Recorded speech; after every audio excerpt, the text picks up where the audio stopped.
안녕하세요. 복TV입니다. 반갑습니다. 안녕하세요. 오늘은 가천 지정타, 위례, 성남 대장지구 등 요즘 핫한 지역에 공급이 예정되어 있는 신혼희망타운에 대해 알아보겠습니다. 아, 신혼희망타운. 여기 신혼부부만 또 가는 데인가 보네. 이거 결혼을 늦게 했었어야 돼, 내가. 늦게 했으면 나랑 못했죠, 오빠. 그런가? 그럼 안 되는데. 자, 그럼 신혼희망타운이 뭔지 지금부터 알아볼게요. 근데 신혼희망타운 오빠 너무 길지 않아, 말이? 그러니까 너 이거 잘 줄이잖아. 초코아처럼. 한번 줄여봐, 이거. 이건 다 줄여서 해. 신이타 이렇게 얘기 많이 하잖아. 그러네. 신이타로 줄여서 얘기할게요.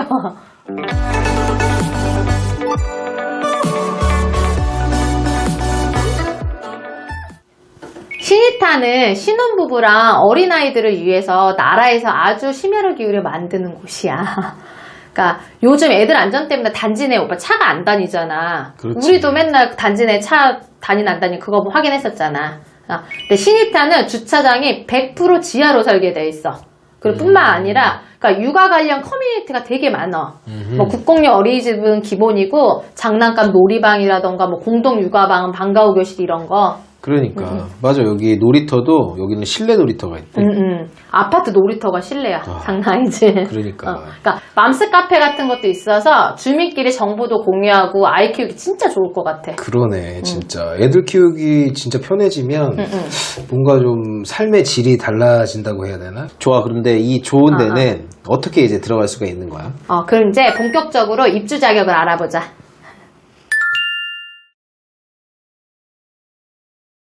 오빠, 먼저 신이타는 분양형이랑 임대형으로 나눠지거든? 근데 입주 기본 자격이 두 개가 거의 비슷해, 거의 같아. 첫 번째, 혼인기간이 7년 이내 또는 6세 이하의 자녀를 둔 신혼부부야. 그러니까 옛날에는 혼인기간 7년 이내란 조건만 있었는데 이제 결혼하고 7년이 지나도 6살 이하 자녀가 있으면 지원이 다 가능해졌어. 와, 좋다. 그리고 둘째, 그러니까 이 부분이 분양형이랑 임대형이랑 조금 달라. 그러니까 분양형 먼저 얘기해 줄게. 공고일부터 1년 이내 혼인 사실을 증명할 수 있어야 되고, 임대형은 입주 전까지만 혼인 사실을 증명하면 돼. 그리고 마지막 셋째, 6세 이하의 자녀가 있는 무주택 한부모 가족. 이 세 경우 모두 세대 전부가 무주택 구성원이어야지 가능해. 아, 그렇구나. 오빠, 그러면 내가 이제 분양형이랑 임대형 두 개를 나눠가지고 세부적으로 얘기 한번 해줄게. 좋아. 오빠, 먼저 분양형의 경우 공고일부터 입주시까지 무주택 세대 구성원이어야 돼. 그리고 청약 종합저축 6개월 이상, 납입 인정액수도 6회 이상이어야 되고. 아, 그렇구나. 근데 이제 소득 기준이 있어. 그러니까 전년도 가구당 도시근로자 월평균 소득 120% 이하, 맞벌이는 130%. 근데 이제 분양가가 6억 이상이다. 그럼 맞벌이 기준 140%까지 완화돼가지고 적용이 돼. 그리고 마지막, 총 자산 기준은 2020년 기준 3억 300만 원 이하여야 되고. 보니까 이제 자격 요건이 그렇게 까다롭진 않다, 내가 보니까. 그리고 내가 어디 뉴스에서 봤는데 내년 1월부터는 저 소득 요건도 분양가랑 상관없이 전부 다 10% 완화돼서 맞아. 매벌이 130%, 맞벌이 140%가 적용된다고 하더라고. 맞아. 그러니까 얼마 전에 11월 13일에 관련법 개정안이 입법 예고돼서 소득 기준이 많이 완화가 될 예정이야. 오빠, 맞다. 여기서 중요한 게 있는데, 분양 가격이 총 자산 기준 3억 300만 원 초과할 때 있지. 그때 입주할 때는 전용 모기지 상품을 의무적으로 가입을 해야 돼. 뭐? 의무적으로. 대박. 이게 대출을 의무적으로 받아야 되는 거야? 왜? 그러니까 분양가의 최소 30% 이상 대출을 받아야 되는데, 일단 이 부분은 조금 이따가 자세히 내가 설명을 해줄게. 임대형의 경우는 오빠 행복주택이랑 국민임대로 또 나뉘어. 각각의 세부 자격은 표를 보고 한번 확인해 보세요.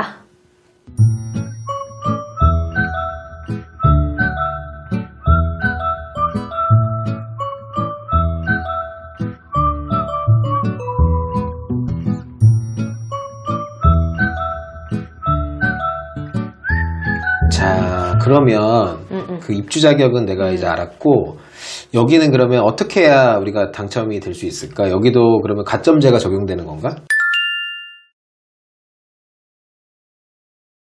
여기도 가점제야. 근데 실망하지 마. 여기도 가점제긴 한데 일반 분양 가점제처럼 점수 얻기가 힘들진 않아. 아, 그래? 잘 봐봐 오빠. 잘 들어봐. 분양형의 경우 입주자 선정 방식이 2단계로 이루어져. 그러니까 먼저 첫 번째 1단계는 입주자의 30%는 예비 신혼부부, 그리고 결혼 2년 이내이거나 2살 이하의 자녀를 둔 신혼부부, 그리고 만 2세 이하 자녀를 둔 한부모 가족에게 우선적으로 기회가 주어져. 그러니까 총 만점이 9점 만점이야. 가구소득 3점, 그 다음에 거주기간 3점, 납입횟수 3점으로 배정이 되고, 그러니까 가구소득이 70% 이하, 그 다음에 해당 시도에 2년간 거주하고 청약종합저축이 24번 이상 납입했을 때는 만점 다 받는 거지. 그렇구나. 그럼 여기는 일단 소득 기준에서 당락이 결정이 되겠다. 그치. 그러니까 소득 기준이 제일 맞추기 조금 까다롭겠지. 그럼 나머지 70%는 어떻게 산정될까? 오빠가 한번 얘기해봐. 좋아. 내가 한번 얘기해볼게. 그러면 2단계 70%는 일단 1단계 우선 공급에서 낙첨된 분이나 혼인 2년 초과 7년 이내이거나 3세 이상 6세 이하 자녀를 둔 신혼부부 또는 3세 이상 6세 이하의 자녀를 둔 한부모 가족에게 가점제로 공급이 돼. 오, 아주 잘 읽었어. 잘 읽었어. 오빠가 말했듯이 2단계 70%도 가점제로 선발하는데 2단계는 9점이 아니라 총 4개 항목으로 12점이야. 그 30% 선정할 때 소득 기준 까다롭다는 소득 기준 그게 빠지고 대신 자녀 수랑 무주택 기간을 봐. 아, 그렇구나. 그러니까 미성년 자녀 수, 그다음에 무주택 기간, 거주 기간, 납입 횟수 이렇게 3점씩 배정돼서 만점이 12점이지. 여기서 그러니까 12점 만점을 받으려면은 미성년 자녀 3명 이상, 무주택 기간 몇 년? 3년 이상. 해당 시도 몇 년? 2년 이상. 2년 이상 거주하고 납입 횟수가 24회 이상이다. 그러면 12점 만점 다 챙길 수 있는 거지. 그러니까 여기는 자녀 수가 관건이다, 그치? 그치.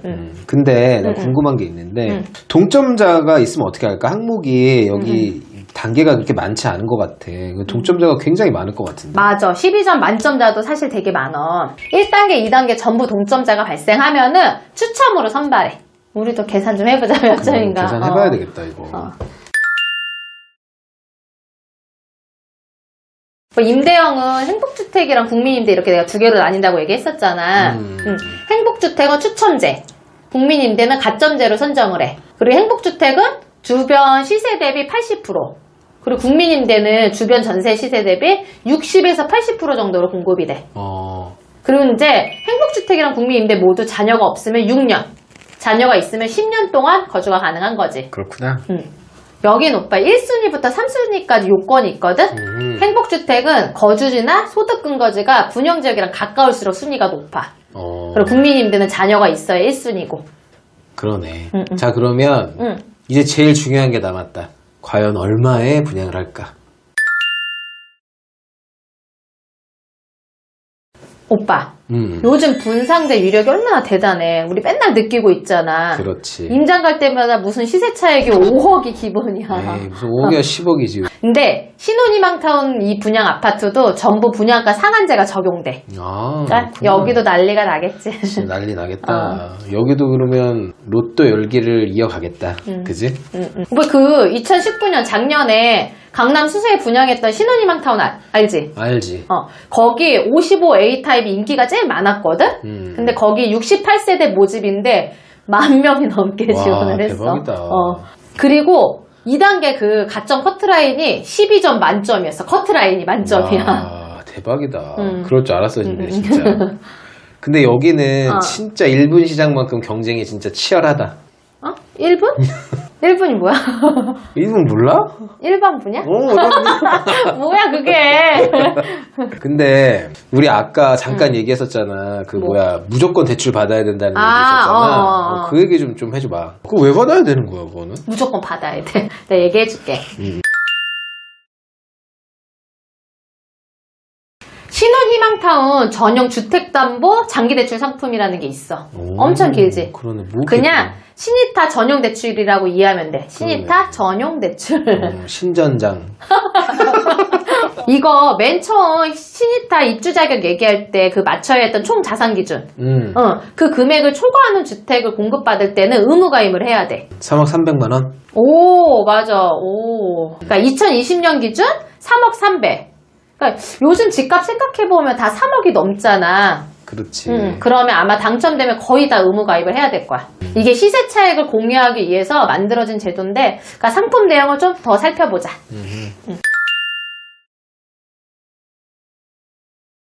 먼저 대상 주택은 그 신혼희망타운 내 60제곱미터 이하 주택이 오빠. 그러니까 연 1.3% 고정금리로 20년 또는 30년 동안 분양가의 70%에서 최대 4억을 대출을 해주는 거지. 아하, 그렇구나. 그러면은 분양가가 5억이라고 치면 70%를 대출받으면 1억 5천만 원만 있으면 집 살 수 있겠다. 오, 생각보다 그래도 빨랐어. 네, 이 정도 암산으로 해줘야지.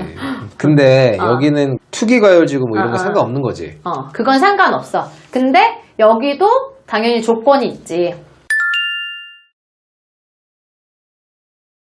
주택을 매도하거나 대출금을 상환할 때 그 시세 차익을 주택도시기금의 최대 50%를 세워야 돼. 그래서 대출 상품 이름에 수익 공유형 모기지라는 말이 들어가. 그 시세 차익이 만약에 2억이면 1억은 기금에 줘야 되는 거네. 근데 그거는 대출을 최대로 받고 자녀도 한 명도 없는 경우야. 아하. 그러니까 자녀 수, 대출 기간, 대출 금액에 따라서 내가 가져가는 수익이 좀 달라져. 그렇구나. 그러면 대출을 조금만 받고 받은 다음에 좀 늦게 갚고 그 다음에 자녀가 3명 이상이다. 그러면은 수익을 조금만 나눠도 되는 거네. 맞아. 그러니까 최소로 10%만 나눌 수도 있거든. 그러니까 표를 보면서 한번 보자. 표를 보면 적게 대출 받고 상환을 늦게 할수록 또 자녀 수가 많을수록 기금과 나눠야 하는 금액이 적어지는 구조야. 그렇지. 최소 10%부터 최대 50%까지. 표 보면서 들어봐봐. 아이가 한 명이라고 가정했을 때 5억짜리 아파트를 분양받으면 철수라는 사람은 70%를 대출받았다고 쳐. 근데 의무 거주 기간이 끝나고 6년 됐을 때 조기 상환을 해버리는 거야. 그렇지. 그러면 정산 비율이 40%야. 근데 똑같이 애가 한 명인 영희는 30%를 대출을 받아. 그리고 11년째 상환을 해. 그러면 정산 비율이 15%로 확 떨어져. 그럼 시세 차익이 4억이라고 가정하면은 철수는 1억 6천에 기금해주고 2억 4천만 원만 남는 거고 영희는 6천만 원을 기금해주고 3억 4천만 원이 남는 거지. 알겠지? 그러네. 그러니까 이제 너 얘기 들으니까 이해가 되는데 이게 보니까 그러면 투자 목적으로 대출을 만약에 풀로 받았어. 그리고 시세 차익을 챙겨서 얼른 집 팔고 나가려는 사람들은 수익을 많이 못 가져가게 이게 막아놨네. 보니까. 맞아. 이해를 잘했네, 오빠가. 그리고 임대형의 경우는 최저 1.2% 변동금리로 최장 10년간 보증금의 80%까지 대출이 좋은 돼. 얘기. 이거 내가 알아본 거야.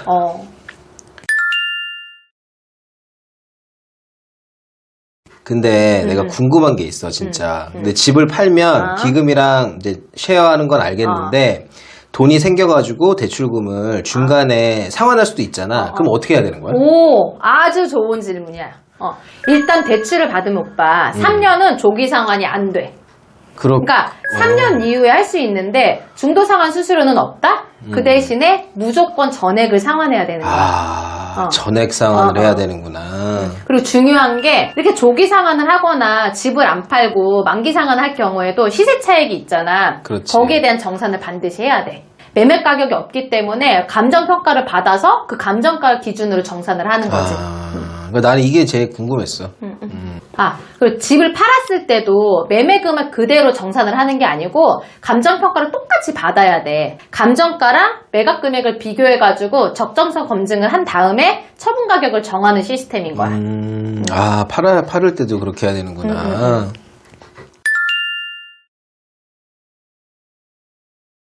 신이타도 당연히 전매 제한이랑 실거주 의무는 있겠지? 그럼 당연하지. 그러니까 분양가에 따라서 전매 제한 최소 5년에서 최대 10년으로 정해질 것 같고 실거주 의무는 5년 있어. 실거주가 있구나. 그러면 5년 뒤에 전세 주고 다른 데 이사 가도 상관없는 거잖아. 맞아. 그러니까 신이타가 주로 20평대 초반의 작은 평형 위주잖아. 그렇지. 그러니까 자녀가 많아지거나 아이들이 크면은 큰 집이 필요할 수 있잖아. 근데 5년 살고 나서 전세 주고 이사 가면 되니까 어느 정도 자유가 있는 거지. 그러네. 그러면 이제 이 정도면은 신이타는 거의 마스터한 것 같은데? 아닌가? 맞아. 그러니까 이 정도면 당장 준비해가지고 청약 넣을 수 있을 것 같아. 그러니까 오빠 곧 분양하는 그 신혼희망타운 중에 관심 있는 데 있어? 있지. 응. 어디? 과천하고 위례. 나랑 똑같아. 우리 과천이랑 일에 임장 가보자. 그래, 한번 가보자. 오늘은 시간이 지나면 되돌릴 수 없고 정말로 조건이 딱 맞았을 때 기회를 잡아야 하는 신혼희망타운에 대해서 알아봤는데요. 꼭 신혼이 아니더라도 늦둥이 6세 이하 자녀가 있는 분들도 신이타 청약 도전하실 수 있으니까요. 준비 잘 하셔서 신이타에 당첨되는 복TV 구독자 여러분이 많았으면 좋겠습니다. 저희 복TV가 행운을 빌어드릴게요. 단 부부가 좋아요, 구독과 다 눌러주신 분들만 행운을 빌어드릴게요. 저도 행운을 빌어드릴 겁니다. 좋아요, 구독 눌러주세요. 안녕. 안녕.